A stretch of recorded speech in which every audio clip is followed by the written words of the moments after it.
സമാധാന ചർച്ച ഏത് ഘട്ടത്തിലാണ്? അല്ലെങ്കിൽ ഉക്രൈനും റഷ്യയ്ക്കും ഇടയിലുള്ള സീസ് ഫയർ? ഇതിനെക്കുറിച്ചുള്ള വിവരങ്ങൾ നേരിട്ട് റഷ്യൻ പ്രസിഡന്റ് വ്ളാഡിമിർ പുടിൻ തന്നെ പറഞ്ഞിരുന്നു.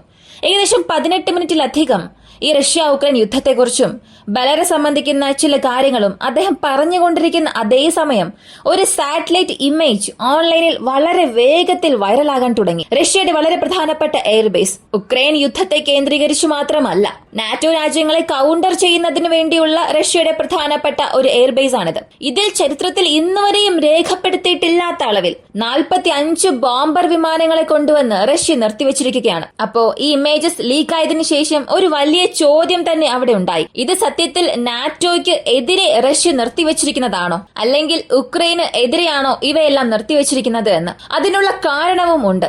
ഇതിനു മുൻപ് 2 വർഷത്തെ ഡേറ്റാബേസ് എടുത്തു നോക്കിയാൽ പലതവണ ഈ എയർബേസിൽ നിന്നും ഉക്രൈനിലേക്ക് റഷ്യയുടെ ആക്രമണങ്ങൾ പോയിട്ടുണ്ട്. അപ്പോ ഇതിനെക്കുറിച്ചുള്ള വിവരങ്ങളും ഈ ഒരു വീഡിയോയിലൂടെ നമുക്ക് വിശദമായി അറിയാം.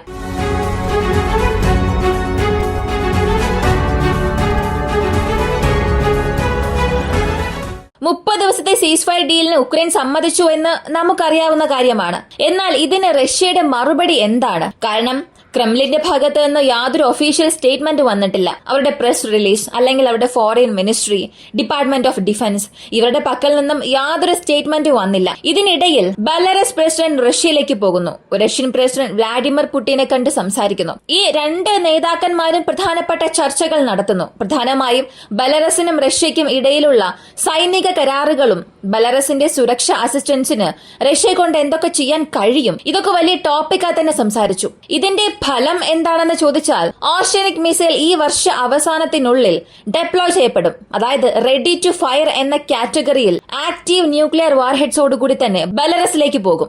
ഏത് സെക്കൻഡ് വേണമെങ്കിലും വിക്ഷേപിക്കാൻ തയ്യാറായി നിൽക്കുന്ന ആണവായുധ വാർഹെഡോടുകൂടി ഈ ഒരു മിസൈൽ ബെലാറസിൽ നിർത്തിവച്ചിരിക്കും എന്ന് ഇപ്പൊ പുറത്തു വന്ന പ്രസ്താവനയിൽ പറയുന്നു. അടുത്ത റഷ്യൻ പ്രസിഡന്റ് വ്ളാഡിമിർ പുടിൻ മറ്റൊരുപാട് കാര്യങ്ങൾ സംസാരിച്ചു. 5 പ്രധാനപ്പെട്ട പോയിന്റ്സ് ഉണ്ട്. ബെലാറസിന് നൽകുന്ന സെക്യൂരിറ്റി അസിസ്റ്റൻസ് അല്ലാതെ വീണ്ടും ഒരു 5 കാര്യങ്ങൾ സംസാരിച്ചു. അതെന്തൊക്കെയാണെന്ന് നോക്കിയാൽ, റഷ്യ ഉക്രൈൻ യുദ്ധത്തിൽ 30 ദിവസത്തെ സീസ് ഫയർ ഡീൽ തീർച്ചയായും സ്വാഗതം ചെയ്യേണ്ട ഒന്ന് തന്നെയാണ്. പക്ഷെ ഈ 30 ദിവസത്തെ സീസ് ഫയർ റഷ്യ സമ്മതിക്കണം എന്നുണ്ടെങ്കിൽ ചില നിബന്ധനകൾ ഉക്രൈൻ സമ്മതിക്കണം. ഉക്രൈനെ പിന്തുണയ്ക്കുന്ന രാജ്യങ്ങളും ഞങ്ങളെ അത് തൃപ്തിപ്പെടുത്തണം. അതിൽ ആദ്യമായുള്ള ഒരു പോയിന്റ്, ഈ 30 ദിവസത്തെ സമാധാന ചർച്ച അല്ലെങ്കിൽ ടെമ്പററി സീസ് ഫയർ ഉണ്ടാവുകയാണെങ്കിൽ ആരും ഉക്രൈനെ റീആം ചെയ്യാൻ പാടില്ല. റീആം ചെയ്യുകയാണെങ്കിൽ, അതായത് വീണ്ടും ആയുധങ്ങൾ നൽകി ഉക്രൈനെ വീണ്ടും ശക്തിപ്പെടുത്തുകയാണെങ്കിൽ, ഈ 30 ദിവസത്തെ സീസ് ഫയർ ഡീൽ കഴിഞ്ഞ് ഉക്രൈൻ വീണ്ടും റഷ്യ ആക്രമിക്കും. അപ്പോ ആ 30 ദിവസത്തെ സീസ് ഫയറിന് റഷ്യ സമ്മതിച്ചതിൽ യാതൊരു അർത്ഥവും ഇല്ലാതെയാകും. ശത്രുവിനെ ചിന്തിക്കാൻ സമയം റഷ്യ തന്നെ നൽകിയതുപോലെയാകും. അപ്പോ പ്രധാനമായും ഈ റീആം ചെയ്യാൻ പാടില്ല എന്ന ഒരു നിബന്ധനയ്ക്ക് ഉക്രൈൻ സമ്മതിക്കണം. അമേരിക്ക സമ്മതിക്കുകയാണെങ്കിൽ സീസ് ഫയർ ഡീലിനെ കുറിച്ച് അടുത്ത ഘട്ടമായി നമുക്ക് ചിന്തിക്കാം.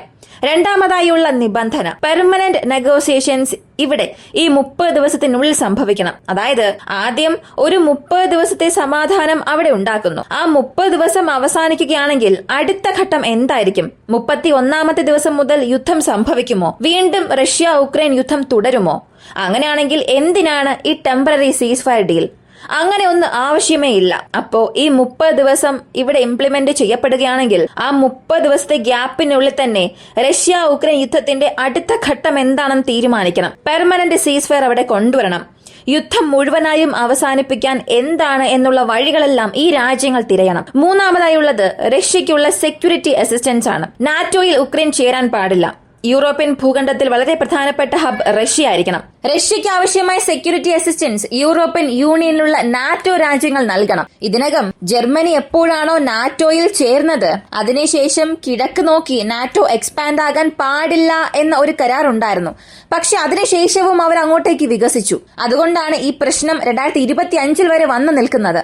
അപ്പോ വീണ്ടും കിഴക്കൻ പ്രദേശങ്ങളെ നോക്കി നാറ്റോ വികസിക്കാൻ പാടില്ല എന്നുള്ളത് പ്രധാനപ്പെട്ട ഒരു നിബന്ധനയാണ്. അടുത്തത് 4ാമത്തെ വളരെ പ്രധാനപ്പെട്ട ഒന്ന്, കേർസ്കിൽ ഇപ്പൊ ഉക്രൈന് മറ്റു മാർഗങ്ങൾ ഒന്നും തന്നെ ഇല്ല. ഉക്രൈൻ സൈനികർക്ക് രണ്ട് വഴികൾ മാത്രമാണ്. ഒന്നുകിൽ റഷ്യൻ സൈന്യത്തിന്റെ പക്കൽ കീഴടങ്ങുക, അല്ലെങ്കിൽ ഉക്രൈന് വേണ്ടി യുദ്ധം ചെയ്ത് മരിക്കുക. ഇതല്ലാതെ പ്രിസണർ സ്വാപ്പ് അല്ലെങ്കിൽ ഇവിടെയുള്ള സൈനികരെ യുദ്ധ തടവുകാരായി പിടിച്ചെടുക്കുക, ഇതിനൊന്നും യാതൊരു വഴിയുമില്ല. അങ്ങനെ ഒരു ഓപ്ഷനേ ഇല്ല. ഉക്രൈനെ സംബന്ധിച്ച് ഉക്രൈൻ സൈനികർ പുറത്തു പോകാനുള്ള പാത പോലും അവിടെ ഇല്ല. കാരണം എല്ലാ ബ്രിഡ്ജസും ആക്രമിച്ച് നശിപ്പിച്ചിട്ടുണ്ട്. റഷ്യയുടെ സൈനികർ കേർസ്കിനെ ചുറ്റി വളഞ്ഞിട്ടുണ്ട്. 4-5 കിലോമീറ്ററിലുള്ള ഒരു ചെറിയ പ്രദേശം മാത്രമാണ് ഉക്രൈന്റെ പാസേജായി ഇപ്പോഴുള്ളത്. ഇതും റഷ്യ പിടിച്ചെടുക്കുകയാണെങ്കിൽ മുഴുവനായും ഒരു വലിയ കെണിക്കുള്ളിലായിരിക്കും ഉക്രൈൻ സൈനികർ വീഴുക. അപ്പോ ഈ സമയത്ത് ഉക്രൈൻ സൈനികർ അവിടെ സറണ്ടർ ആകുക അല്ലാതെ മറ്റു മാർഗം ഒന്നുമില്ല. അപ്പോ ഒന്നുകിൽ സറണ്ടർ ആകുക, അതല്ലെങ്കിൽ അവിടെ നിങ്ങൾ യുദ്ധം ചെയ്ത് മരിക്കുക. നിങ്ങൾക്ക് പുറത്തു പോകാൻ മറ്റ് യാതൊരു വഴിയും ഇല്ല. ഈ കേഴ്സ്ഡ് ബാറ്റിൽ എന്നത് റഷ്യക്ക് എതിരെ തൊടുത്തുവിട്ട ഒരു യുദ്ധമാണ്. റഷ്യയുടെ പേരിനെ നശിപ്പിക്കാൻ വേണ്ടിയും ഉക്രൈൻ പ്രസിഡന്റ് അദ്ദേഹത്തിന്റെ സ്വാധീനം കാണിക്കുന്നതിനു വേണ്ടിയും ആരംഭിച്ചു വെച്ച ഒരു യുദ്ധമാണ്. അപ്പോ അത് അവസാനിപ്പിക്കുന്നതിന് മുൻപ് ഇവിടെ യാതൊരു സമാധാന ചർച്ചയ്ക്കും വഴിയില്ല. ഉക്രൈന് ഇവിടെ സറണ്ടർ ആകുന്നതല്ലാതെ മറ്റു മാർഗമൊന്നും ഇല്ല എന്നും അദ്ദേഹത്തിന് 4ാമത്തെ പോയിന്റ് പറഞ്ഞു. 5ാമതായുള്ള പോയിന്റ്, ഈ സീസ് ഫയർ ഡീലിന് റഷ്യ സമ്മതിക്കുകയാണെങ്കിൽ വീണ്ടും യൂറോപ്യൻ യൂണിയനുള്ളിൽ റഷ്യയുടെ ഗ്യാസ് പോകുന്നതിന് അമേരിക്ക സഹായിക്കണം. ഇതിനകം വളരെ വില കുറഞ്ഞ പ്രൈസിനാണ് റഷ്യ കൊടുത്തുകൊണ്ടിരിക്കുന്നത് മറ്റ് രാജ്യങ്ങളുടെ പക്കൽ നിന്നും വാങ്ങുന്നതിനേക്കാൾ. അപ്പോ ആ ഒരു ഗ്യാസ് ഫ്ലോയ്ക്ക് അമേരിക്ക സഹായിക്കണം എന്നുള്ളതും പ്രധാനപ്പെട്ട 5ാമത്തെ പോയിന്റായി പറയുന്നു. അപ്പോ ഇതിന് അമേരിക്ക എന്താണ് പറയാൻ പോകുന്നത്? അമേരിക്കയുടെ സ്പെഷ്യൽ എൻവോയ്സ് ഒക്കെ ചർച്ചകൾ നടത്തിയിരുന്നു. അതിന്റെ അനന്തരഫലം എന്തൊക്കെയാണെന്ന്, ആ ചർച്ചയിൽ അവരെടുത്ത തീരുമാനം എന്തൊക്കെയാണെന്ന് അടുത്ത 1-2 ദിവസത്തിൽ അറിയാൻ സാധിക്കും. അപ്പോ ഇവിടെ റഷ്യ ചെയ്തിരിക്കുന്നത് ഈ നിബന്ധനകൾ ഇതെല്ലാം നിങ്ങൾ സാറ്റിസ്ഫൈ ചെയ്യുകയാണെങ്കിൽ ഈ സമാധാന ചർച്ചയ്ക്ക് ഞാനും തയ്യാറാണ്. ഇതിനിടെ സെലൻസ്കിയുടെ സ്റ്റേറ്റ്മെന്റും ട്രംപിന്റെ സ്റ്റേറ്റ്മെന്റും പരസ്പര വിരുദ്ധമാണ്. ട്രംപ് ഒരു കാര്യം പറഞ്ഞിരുന്നു, തീർച്ചയായും ഉക്രൈൻ ചില പ്രദേശങ്ങളെ നഷ്ടപ്പെടുത്താൻ പോവുകയാണ്. അതിൽ ഏത് പ്രദേശം നഷ്ടപ്പെടുത്താൻ പോകുന്നു, ഏത് പ്രദേശം അവർ ഹോൾഡ് ചെയ്യും എന്നുള്ളത് വരാൻ പോകുന്ന ദിവസങ്ങളിൽ മനസ്സിലാകും എന്ന് പറഞ്ഞു. പക്ഷെ സെലൻസ്കി പറഞ്ഞത് തീർച്ചയായും ടെറിട്ടറീസ് ഞങ്ങൾ വിട്ടുകൊടുക്കുകയില്ല എന്ന്. അപ്പോ ഇവിടെ ആര് പറയുന്നതാണ് സത്യം? തീർച്ചയായും സെലൻസ്കി പറയുന്നതിന് അവിടെ യാതൊരു വിലയും കാണില്ല. ഇവിടെ ഓരോ വാക്കുകളും മാറി മാറി വന്നുകൊണ്ടിരിക്കുന്നത് വളരെ കുഴപ്പം നിറഞ്ഞ ഒരു സാഹചര്യത്തിലേക്കാണ് ഈ 30 ദിവസത്തെ സീസ് ഫയർ കൊണ്ടുപോകുന്നത്. അടുത്ത് ഈ എയർബേസിനെ കുറിച്ചുള്ള കാര്യത്തിലേക്ക് വരാം. ഇലന എയർബേസ് കോല പെൻസുലയിലുള്ള റഷ്യയുടെ വളരെ പ്രധാനപ്പെട്ട റെക്കോണിസൻസ് ബേസ് ആണ്. ഇത് റഷ്യയുടെ പ്രദേശങ്ങളിൽ ഉള്ളതിൽ വെച്ച് 3500 മീറ്ററിലധികം റൺവേയുള്ള ഒരു വലിയ റഷ്യയുടെ എയർബേസ്. മാർച്ച് മാസം 11, 12 ഈ 2 ദിവസത്തെ സാറ്റലൈറ്റ് ഇമേജസ് ഇപ്പൊ പുറത്ത് ലീക്ക് ആയിട്ടുണ്ട്. ഇതിൽ കാണിച്ചിരിക്കുന്നത് 10 Tu-95 ബോംബേഴ്സ്, 35 Tu-22 ബോംബേഴ്സ്, കൂടെ MI ഹെലികോപ്റ്റേഴ്സ് ഒരു 5-6 ഉണ്ട്. റെക്കോണിസൻസ് വിമാനങ്ങൾ, ടാർഗറ്റിംഗ് വിമാനങ്ങൾ, എയർക്രാഫ്റ്റ് ട്രെയിനിംഗ് വിമാനങ്ങൾ, ഇങ്ങനെ 50 വിമാനങ്ങൾ വരെയും ഈ ഒരു സ്ഥലത്ത്, അതായത് ഹെലികോപ്റ്ററുകൾ ഒഴികെ യുദ്ധവിമാനങ്ങളും ബോംബർ വിമാനങ്ങൾ എല്ലാം ചേർത്ത് 50 വിമാനങ്ങളിലധികം ഈ ഒരു ബേസിൽ നിർത്തിവെച്ചിട്ടുണ്ട്. ഇവിടെ നിങ്ങൾ എല്ലാവരും ഇതിനെ ജസ്റ്റിഫിക്കേഷൻ ചെയ്യാം. ഇതെന്താണ്, റഷ്യയുടെ ഒരു വലിയ എയർബേസ് തന്നെയല്ലേ, ഇത്രത്തോളമൊക്കെ അവിടെ വിമാനങ്ങൾ ഉണ്ടാകും. ഇത്രത്തോളം വിമാനങ്ങൾ ഇല്ലെങ്കിൽ പിന്നെ അതിന് വലിയ എയർബേസ് ഒന്നും പറയാൻ സാധിക്കില്ലല്ലോ എന്നൊക്കെ നിങ്ങൾ ജസ്റ്റിഫൈ ചെയ്യാം. പക്ഷെ നിങ്ങൾ അങ്ങനെ ചിന്തിച്ചാൽ അത് വാലിഡ് അല്ല. കാരണം ഈ ബേസ് സോവിയറ്റ് കാലഘട്ടം മുതലേ ഉണ്ട്. അപ്പോൾ മുതൽ ഈ ഒരു ബേസിൽ മാക്സിമം ഉണ്ടായിരുന്ന വിമാനങ്ങളുടെ എണ്ണം 2022 മാക്സിമം 11 വിമാനങ്ങൾ മാത്രമേ ഉണ്ടായിരുന്നുള്ളൂ. അതും ബോംബർ വിമാനങ്ങൾ കാറ്റഗറിയിൽ 11-നപ്പുറം റഷ്യ നിർത്തിയിട്ടേ ഇല്ല. അപ്പൊ എന്തുകൊണ്ട് ഇപ്പോ ഇത്രത്തോളം വിമാനങ്ങൾ നിർത്തി? അങ്ങനെയാണെങ്കിൽ ഉക്രൈനിലേക്ക് ഇവർ എന്തെങ്കിലും ആക്രമണം നടത്താൻ പോവുകയാണോ, അല്ലെങ്കിൽ ഇതൊരു നാറ്റോയ്ക്കുള്ള മുന്നറിയിപ്പാണോ എന്ന് ചോദിച്ചാൽ, ഇവിടെ നിന്നും ഫിൻലാൻഡിന്റെ അതിർത്തി 150 കിലോമീറ്റർ ആണ്. നോർവീജിയൻ അതിർത്തി 200 കിലോമീറ്റർ ആണ്. വളരെ ചെറിയ ദൂരം മാത്രമാണ് ഇതിനിടയിൽ ഉള്ളത്. ഉക്രൈനിലേക്കുള്ള ആക്രമണത്തിന് വേണ്ടി റഷ്യ ബേസിസിനെ ഉപയോഗിച്ചിട്ടുമുണ്ട്. പ്രധാനമായും മാർച്ച് മാസം 2023, മെയ് മാസം 2024.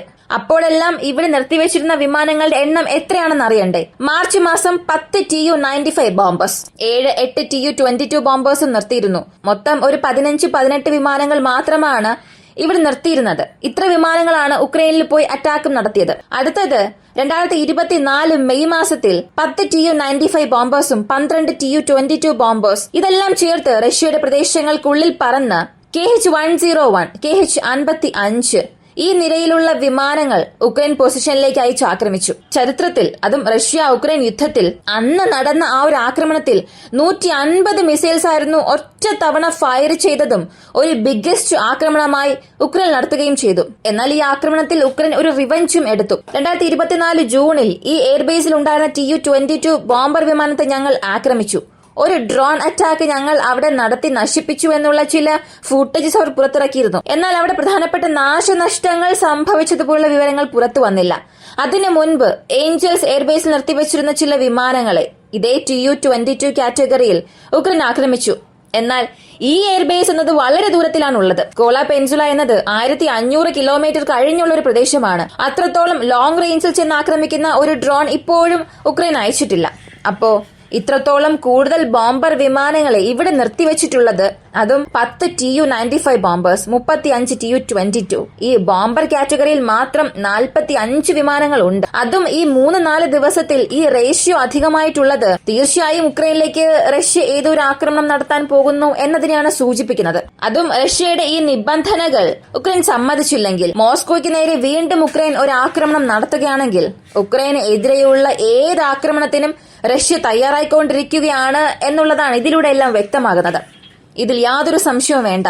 ഈ എല്ലാ ബോംബേഴ്സും റഷ്യ അറ്റ് എ ടൈം ഉക്രൈനിലേക്ക് ആക്ടിവേറ്റ് ചെയ്യുകയാണെങ്കിൽ, ഉക്രൈന് എതിരെ ഒരു മിസൈൽ അറ്റാക്ക് നടത്തുകയാണെങ്കിൽ കുറഞ്ഞത് 250 മിസൈലെങ്കിലും ഉക്രൈനിനുള്ളിലേക്ക് പതിക്കും. അതായത് എല്ലാ വിമാനങ്ങളും അതിന്റെ ഫുൾ കപ്പാസിറ്റിയിൽ അല്ലാതെ എല്ലാം അതിന്റെ ഹാഫ് ലോഡ് കപ്പാസിറ്റി എടുത്തുകൊണ്ട് പോയാൽ പോലും കുറഞ്ഞത് 250 മിസൈലെങ്കിലും ഉക്രൈനിൽ ഇവരെ കൊണ്ട് അയക്കാൻ സാധിക്കും. അപ്പോ ഇത്രത്തോളം ഒരു വലിയ സൈക്കോളജിക്കൽ ഓപ്പറേഷനാണ് റഷ്യ ഇപ്പോൾ ചെയ്യാൻ തുടങ്ങിയിരിക്കുന്നത്. വടക്കൻ പ്രദേശങ്ങളെ നോക്കി അവരുടെ ബോംബർ വിമാനങ്ങളെ മാറ്റിയിട്ടുള്ളത് ഉക്രൈന് ഒരു നല്ല വാർത്തയേ അല്ല. ഈ ഒരു വീഡിയോയെ കുറിച്ചുള്ള നിങ്ങളുടെ അഭിപ്രായം കമന്റിൽ പറയുക. ഇങ്ങനെയുള്ള വീഡിയോസ് കാണാൻ താല്പര്യമുള്ളവരാണ് നിങ്ങളെങ്കിൽ ഇപ്പോൾ തന്നെ നമ്മുടെ ചാനൽ സബ്സ്ക്രൈബ് ചെയ്യുക. മറ്റൊരു വീഡിയോയുമായി വീണ്ടും കാണാം.